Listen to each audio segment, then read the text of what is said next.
ناظرین آداب، میں ڈاکٹر نسیم بزم اردو کی اس محفل میں دوردرشن کی جانب سے آپ سب کا تہہ دل سے استقبال کرتی ہوں۔ آج اس محفل میں ہم اقلیتی طبقہ اور اس کے تعلیمی مسائل پر بات کریں گے۔ کسی بھی ملک کے باشندوں کے لیے تعلیم یافتہ ہونا ضروری ہے، یعنی ملک کی ترقی اس کے باشندوں پر منحصر ہوتی ہے کہ وہ کتنے تعلیم یافتہ ہیں۔ خاص طور پر اقلیتی طبقہ جو تعلیمی معیار کے حساب سے پیچھے ہے، یا کہیں آپ کہ ان کی شرح بہت پیچھے ہے، تو اس پروگرام کے تحت ہم یہ بتانا چاہتے ہیں کہ اقلیتی طبقات میں تعلیمی شعور آنا لازمی ہے۔ تو اس سلسلے میں آج ہمارے ساتھ ڈاکٹر انیس صدیقی صاحب موجود ہیں، جو کرناٹک کی کئی علمی و ادبی اداروں سے جڑے ہیں اور ہزارہ طلباء کو مستفید کیے ہیں اپنے علم کی روشنی سے۔ اقلیتی طبقے سے چونکہ آپ جڑے ہیں، ان کے مسئلے مسائل سے، ان کے تعلیمی مسائل سے آپ بخوبی واقف ہیں، تو آئیے ہم جانتے ہیں ان سے کہ کن مسائل سے اقلیتی طبقے کو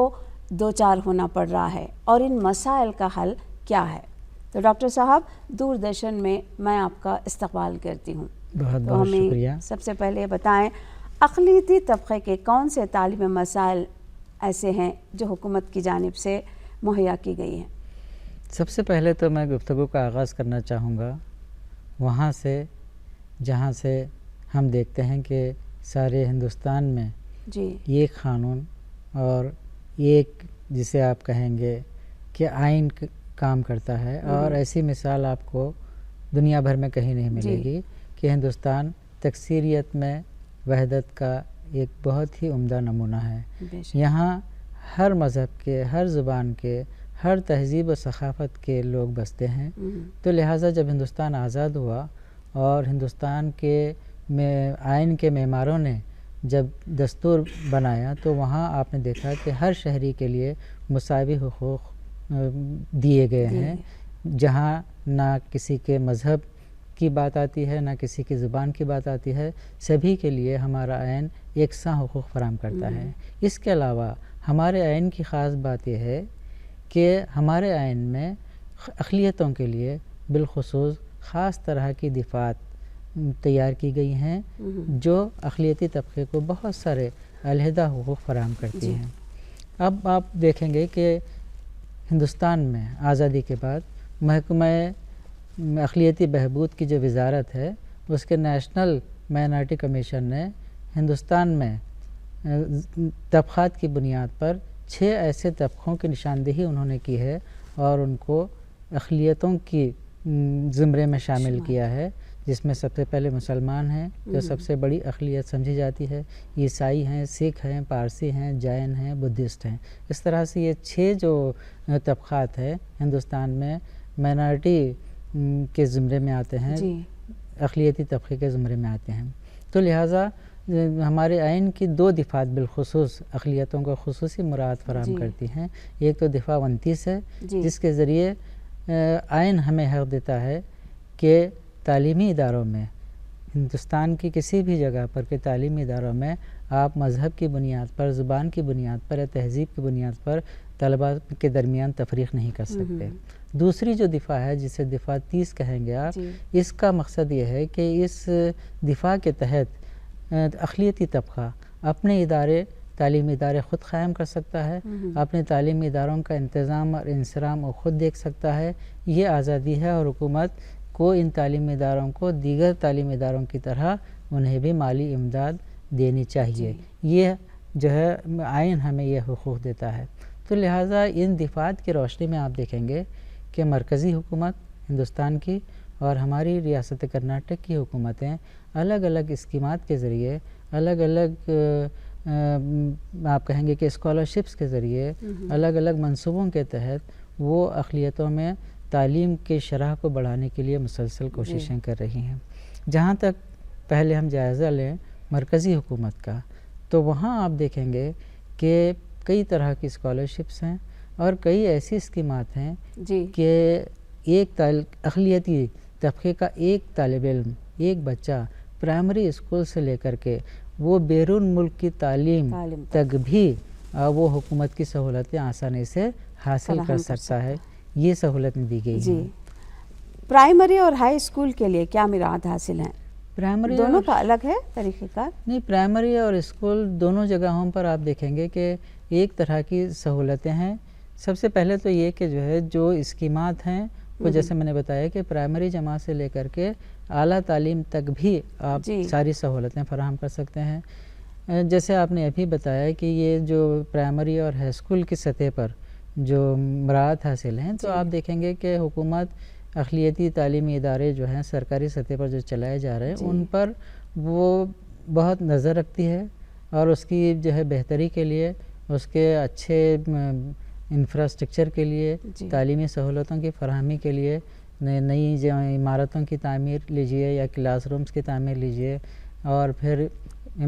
اس طرح آپ دیکھیں گے کہ جو ہے دوپہر کے کھانے کا انتظام ان اسکولوں میں پایا جاتا ہے. نہ صرف دوپہر کے کھانے کا انتظام پایا جاتا ہے بلکہ آپ دیکھیں گے کہ ان بچوں کو جو سرکاری مدارس میں پڑھا کرتے ہیں ان مدارس کے بچوں کو یونیفارم فری ہے، کتابیں فری ہیں.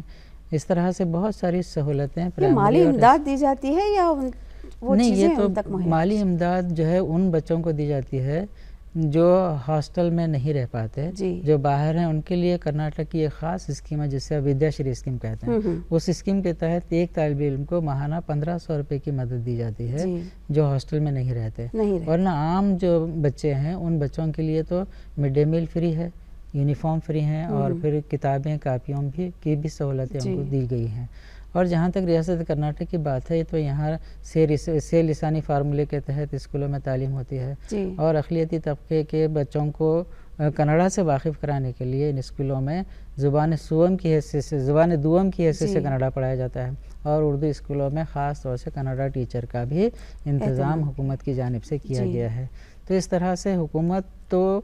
بڑی حد تک ان اسکولوں کے بارے میں سنجیدہ ہے، اور پھر ان اقلیتی طبقے کی تعلیمی فروغ کے لیے وہ برابر جو ہے فکر مند ہے. مگر دشواری یہ ہے کہ اقلیتی طبقہ ان اسکیمات سے یا حکومت کی جانب سے جو سہولتیں فراہم کی گئی ہیں ان اسکیمات اور سہولتوں سے استفادہ نہیں کر پا رہا ہے، اور اس کی کئی وجوہات ہیں جس پر ہمیں غور کرنا چاہیے. جو وجوہات ہیں کہ طریقہ کار مختلف ہیں، پرائمری ہو یا ہائی اسکول یا پوسٹ گریجویشن، اس کی تھوڑا تفصیل آپ دیں گے؟ نہیں، اسکالرشپ سے جو بھی اسکیمات چاہے وہ مرکزی حکومت کی رہیں یا ریاستی حکومت کی، ان اسکیمات سے اول تو ہمارا اقلیتی طبقہ واقف نہیں رہتا. بہت کم اسکیمات ایسی ہیں جن سے ہمارا اقلیتی طبقہ واقف ہے. جیسے میں بتاؤں کہ مرکزی حکومت کی آپ نے بھی شاید ان اسکیموں کے نام نہیں سنے ہوں گے. مرکزی حکومت کی ایک اسکیم ہے جس کا نام ہے نئی اڑان، اور اس اسکیم کے تحت وہ جو باصلاحیت طالب علم امیدوار جو یو پی ایس سی اور کے پی ایس سی کے امتحانات کی تیاری کرنا چاہتے ہیں وہ ساری فری ان کو جو ہے تربیت دی جاتی ہے. اسی طرح سے نیا سویرا ایک اسکیم ہے. اس اسکیم کے تحت اقلیتی طبقہ کے وہ بچے جو پروفیشنل کورسز میں داخلے کے خواہش مند ہیں اور ان کے داخلے کے جو امتحانات ہوتے ہیں کامن انٹرنس ٹیسٹ جو ہوتے ہیں اس کی تیاری کے لیے اسکیم ہے جس کا نام ہے نیا سویرا.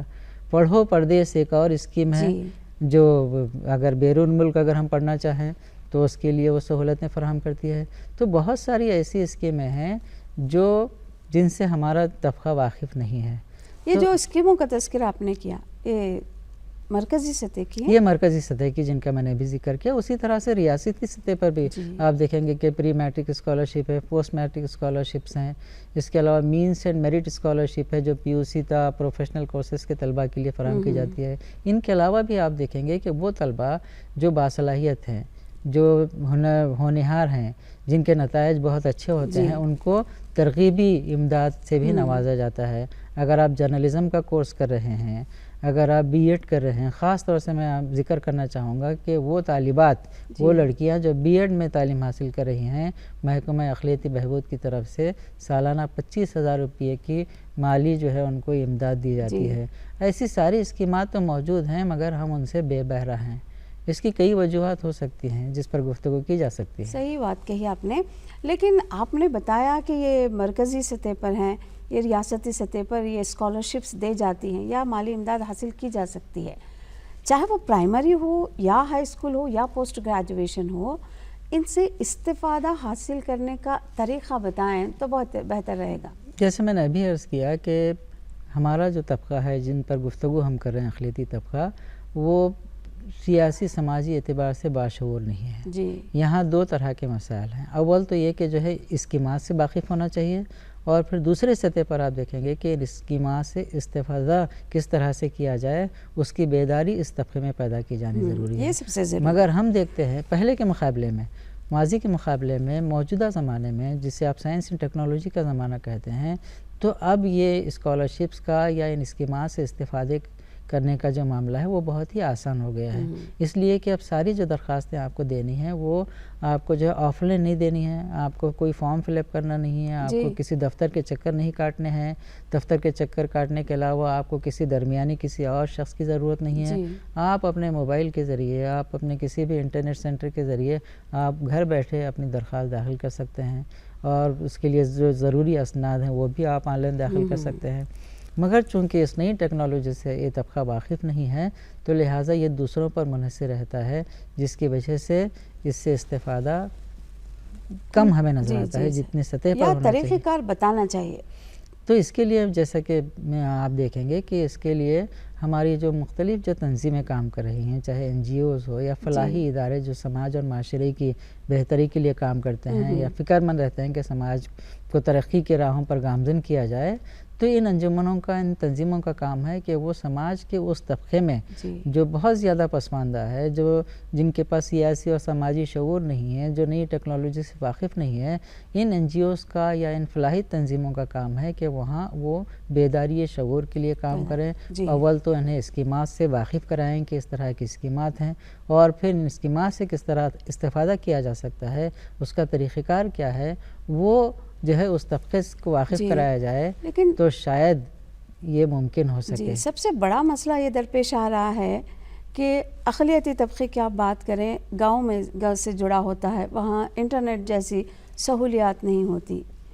تو ایسے میں کافی دقتوں کا سامنا کرنا پڑ رہا ہے. اسی لیے میں نے عرض کیا نا کہ جو ہے خصوصاً دیہی علاقوں میں،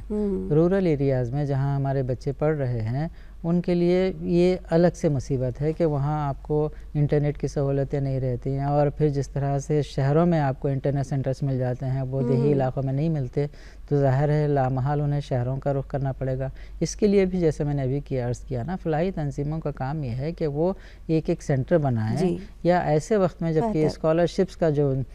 آپ دیکھیں گے کہ موقع ہوتا ہے تو وہ دیہاتوں میں بھی اس طرح کے کیمپ لگائیں، بچوں کو اپلیکیشن داخل کرنے میں، درخواستیں داخل کرنے میں سہولت ہو سکے، تو یہ کام کرنے کا آسان ہو سکتا ہے. مگر ہماری فلاحی تنظیمیں اس جانب توجہ نہیں دے رہی ہیں، جس کی وجہ سے حکومت کی یہ اسکیمیں مستحق طلباء و طالبات تک نہیں پہنچ پا رہی ہیں. جی ہاں، جو تنظیمیں ہیں وہ باقاعدہ اس میں شامل ہوں، چاہے انٹرنیٹ والے معاملہ ہو، موبائل ہو یا کمپیوٹر ہو، وہ سہولت وہاں تک پہنچا دی جائے. اس کے لیے سب سے بہتر طریقہ کیا ہے کہ کوئی بھی ایک فلاحی ادارہ اپنے طور پر کچھ اسکولز کا انتخاب کرے، اور ان اسکولز میں جو ہے وہ ایسے جو ہے تربیتی پروگرام کرے تاکہ وہاں کے بچوں کو اسکیمات سے واقف کرائے اور ان کے استعمال کے طریقہ کار سے بھی واقف کرایا جا سکتا ہے. تو کالج کی سطح پر، ہر کالج کی سطح پر بھی اس طرح کے تربیتی پروگرام رکھے جا سکتے ہیں، جس کے ذریعے اویئرنیس پیدا کیا جا سکتا ہے، بیداری پیدا کی جا سکتی ہے. اور اصل بات یہ ہے کہ حکومت کی ان اسکیمات سے استفادہ ہے، ان اسکیمات سے فیض اٹھانا سب سے اہم کام ہے، تو وہ نہیں ہو پا رہا ہے. تو حکومت کی اسکیمات اچھی ہیں، اس کے قوانین اچھے ہیں، مگر ان پر جو ہے عمل آوری میں دشواریاں ہیں. تو جیسے آپ نے کہا کہ ان دشواریوں کا حل نکالا جا سکتا ہے، تو ظاہر سی بات ہے اب ہم اسکالرشپ کی جہاں بات کر رہے ہیں یا اقلیتی طبقے کی بات کر رہے ہیں، تو ایک بات یہ بھی ابھر کر سامنے آتی ہے کہ بچوں اقلیتی طبقے کو خاص طور پر اس کی مادری زبان میں تعلیم دینی چاہیے. تو اردو زبان کو فروغ دینے میں گورنمنٹ اسکول اور مدارس کا کیا رول رہا ہے، آپ بتائیں. یہ بڑی ہی خوشائن بات ہے، یہ بڑی بات ہم بڑے فخر سے بھی کہہ سکتے ہیں کہ سارے ہندوستان میں شاید کرناٹک دوسری ایسی ریاست ہے جہاں پر اردو میڈیم، اردو ذریعہ تعلیم کے اسکول بہت سرکاری سطح پر بہت چلائے جا رہے ہیں. ایک سروے کے مطابق 4000 سے زائد اردو اسکولز کرناٹک میں چل رہے ہیں، اور ظاہر ہے یہ اردو ذریعہ تعلیم کے مدارس ہیں تو کسی نہ کسی طرح سے یہ اردو کے فروغ میں بھی کام کر رہے ہوں گے. مگر افسوسناک پہلو میں بتانا چاہوں گا کہ یہ بہت ہی خوشکن بات ہے کہ مدرسوں کی اتنی بڑی تعداد ہے، لیکن دوسرا اس کا افسوسناک پہلو یہ بھی ہے کہ ان اسکولوں میں اردو ذریعے تعلیم حاصل کرنے والے طلبہ کی تعداد دن بدن کم ہوتی جا رہی ہے، اور اولیاء طلبہ کا جو رجحان ہے وہ عام طور سے انگریزی مدرسوں کی طرف زیادہ ہوتا جا رہا ہے۔ اگر انگریزی مدرسوں میں پڑھانا بھی ہے تو اولیاء طلبہ کو ایسے اسکولز منتخب کرنے چاہیے جہاں اردو زبان سوم کی حیثیت سے پڑھائی جاتی ہو، تاکہ بچہ اپنی مادری زبان کو سیکھ سکے۔ ویسے ماہرین جو ہیں تعلیم کے، بچوں کی نفسیات کے جو ماہرین، ان کا تو ماننا یہ ہے کہ اول سے چھٹی جماعت تک کی تعلیم بنیادی تعلیم ہے وہ اس کی مادری زبان میں ہونی چاہیے، مگر یہ تصور اب جو ہے لوگوں کے ذہنوں میں نہیں ہے، وہ صرف انگریزی اسکولوں کی جو چمک دمک ہے یا وہاں کا جو ڈسپلن ہے جو ظاہری ہے ظاہر ہے، تو اس سے متاثر ہو کر اپنے بچوں کو وہاں داخل کراتے ہیں، جس کی وجہ سے ظاہر نقصان اب جہاں اردو زبان کا تو ہو ہی رہا ہے، مگر اردو زبان کے ترقی ترویج میں رکاوٹ کے باوجود آپ دیکھیں گے کہ یہ خود طلبہ کے لیے بھی یہ زیادہ فائدہ مند نہیں ہے، اس لیے بھی کہ کوئی بچہ اگر اپنی مادری زبان سے بالخصوص اردو زبان سے واقف نہیں ہے تو آپ دیکھیں گے کہ وہ اپنے مذہب سے بھی دور ہوگا۔ صحیح بات ہے، کیونکہ جتنی بھی آپ دیکھیں گے کہ اسلامی تعلیمات ہیں وہ اسے اردو زبان میں ملتی ہیں۔ میں دیکھتا رہتا ہوں کہ کئی انگریزی ذریعے تعلیم کے جو طلبہ و طالبات ہیں وہ مذہب کی بنیادی باتوں سے واقف نہیں ہیں۔ اگر آپ ان سے پوچھیں اخلاقی باتیں، اخلاقی مورل ایجوکیشن جسے آپ کہیں گے، وہ خود بھی جو ہے مذہب کے توسط سے ہی آتا ہے، تو جب ہم مذہب کی تعلیمات کو پڑھیں گے ہی نہیں یا جس زبان میں مذہبی تعلیمات ہیں اس سے وہ بچہ واقف ہی نہیں ہے، تو آپ بتائیے کہ کس طرح سے وہ جو ہے مذہبی جذبہ یا وہ اخلاقی جو جرأت اور پیدا ہونی چاہیے وہ طلبہ میں نہیں ہو پاتا رہی۔ صحیح کہا آپ نے۔ وقف بورڈ یا کوئی مخصوص ادارے کی طرف سے یہ بہت اچھا سوال آپ نے کیا جاتا ہے؟ یہ بہت اچھا سوال آپ نے کیا۔ آپ دیکھتے ہیں کہ ہندوستان میں موجودہ دور میں جو مسائل سے ہمارا ملک گزر رہا ہے ان میں سب سے بڑا مسئلہ بے روزگاری کا آپ دیکھتے ہیں۔ بہت ہی اعلیٰ سطح کی تعلیمی صلاحیتیں رکھنے کے باوجود بھی ہم نوجوانوں کو دیکھتے ہیں کہ وہ ملازمتوں کی تلاش میں سرگرداں ہیں، اعلیٰ ڈگریاں اسناد ان کے پاس پائی جاتی ہیں۔ تو یہ جو بے روزگاری کا مسئلہ ہمارے سامنے ہے اس کی یہ ایک وجہ، بہت ساری وجوہات ہو سکتی ہیں، ایک وجہ اس میں سے یہ بھی ہے کہ ہمارے نوجوان اعلیٰ تعلیم کے ساتھ ساتھ کوئی ہنر نہیں سیکھتے، کوئی ٹیکنیکل ایجوکیشن وہ حاصل نہیں کرتے۔ اگر کوئی طالب علم اپنے تعلیم کے حاصل کرنے کے ساتھ ساتھ جو بہت ہی مختصر مدتی جو چھوٹے چھوٹے ہنر ہیں، جیسے آپ کمپیوٹر ٹریننگ ہے، جیسے آپ کمپیوٹر ٹائپنگ کے کورسز ہیں، جیسے اکاؤنٹنگ کے کئی سافٹ ویئرس ہیں، اس طرح کی کئی چھوٹی چھوٹی صنعتوں کی تربیتیں ہیں، اگر وہ حاصل کرتے ہیں تو ان کے لیے ملازمتوں کے کئی دروازے کھلیں گے۔ مگر چونکہ ہم ہنر سے دور رہتے ہیں، صرف اعلیٰ تعلیم حاصل کرنے کی طرف توجہ رہتی ہے، تو ظاہر ہے اسے بے روزگاری ایک اہم مسئلہ بن رہا ہے۔ اس کے لیے حکومتیں بھی بڑی فکر مند رہتی ہیں۔ آپ دیکھیں گے کہ ہندوستان کی حکومت کا، مرکزی حکومت کا ایک ادارہ ہی ہے، نیشنل اسکل ڈیولپمنٹ کارپوریشن، تو وہاں اسکل کو ڈیولپ کرنے کے لیے، ہنر مندی نوجوانوں میں پیدا کرنے کے لیے کئی طرح کے کورسز ان کے پاس پائے جاتے ہیں جو بہت ہی مختصر مدتی ہیں، اور وہ دوران تعلیم یعنی تعلیم حاصل کرتے ہوئے بھی آپ یہ ہنر سیکھ سکتے ہیں۔ تو یہ بہت ضروری ہے۔ جس طرح سے میں نے بتایا کہ مرکزی حکومت کا یہ ایک ادارہ اس طرح سے کام کرتا ہے، تو اسی طرح سے کرناٹک میں بھی آپ دیکھیں گے کہ جو ہے ایک ایسا ادارہ ہے جو نوجوانوں میں ہنرمندی کو پیدا کرنے کے لیے کام کرتا ہے۔ کوشلیہ یوجنا کے نام سے کوشلیہ کرناٹک یوجنا کے نام سے یہ کام کرتا ہے۔ مگر جیسا میں نے بتایا نا کہ اقلیتی طبقہ ان اسکیمات سے یا یہ جو سہولتیں حکومتوں کی جانب سے ہے اس سے بے بہرا ہے۔ حکومت کی جانب سے ہر سطح پر، روزگار کی سطح پر لیجیے، ہر طرح کی کوشش کی جا رہی ہے، ہر طرح کی کوشش جو ہے حکومتوں کی جانب سے برابر ہو رہی ہے، مگر اس سے جس قدر استفادہ، جس حد تک استفادہ کرنا چاہیے وہ شاید نہیں ہو پا رہا ہے، جس کی وجہ سے اقلیتوں کے درمیان جو پسماندگی ہے، جو پچھڑا پن ہے، جو غربت ہے، جس طرح کے مسائل سے اقلیتی طبقہ دوچار ہے، اس کی وجہ یہی ہے کہ ہم حکومت کی اسکیمات سے صحیح استفادہ نہیں کر رہے ہیں۔ جہاں تک ہم دیکھتے ہیں معاشرے میں،